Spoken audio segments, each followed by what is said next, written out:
before we get started with your clay mug and the process we're going to use for that, let me just describe 3 hand building techniques that are common in the ceramic world.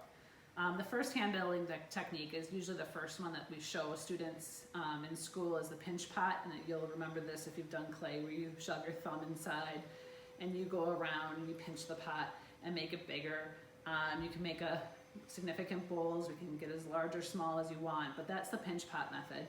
The pinch method also includes anything that you're hand sculpting. If you're building or creating little animals or people out of clay, that's all the pinch method where you're using your fingers.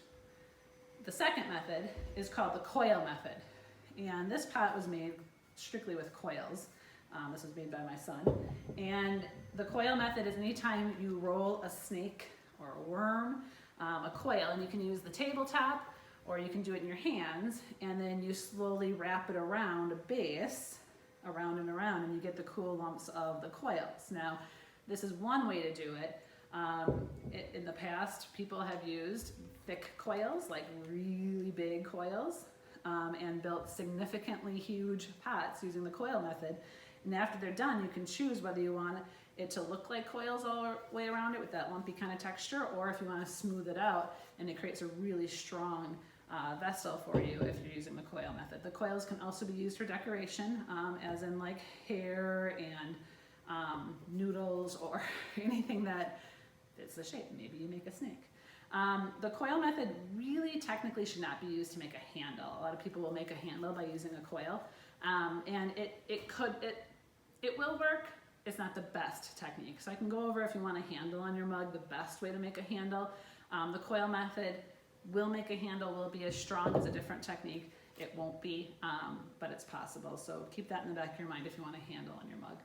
And then the last method is called the slab method. And a slab is a large flat piece of clay. That's why you have the rolling pin. And you're going to be rolling out your clay to create slabs, and that's how we're going to make our mugs. You can choose your own if you want to do a different one. Besides the handle on this one, this bottom part was made out of slab, and so was this little guy. And again, you roll out a flat piece of clay, and you usually wrap it around or build walls with it, and that would be the slab construction technique. What we're not going to be doing is throwing a pot on the potter's wheel. That's where you've seen it in movies. It looks really easy. The wheel's spinning around and you make a perfectly symmetrical vessel.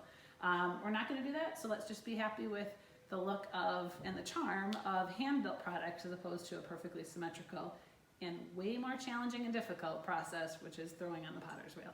So those are some techniques to keep in mind, and we'll go on to the next one and I'll teach you a little bit more about the slab.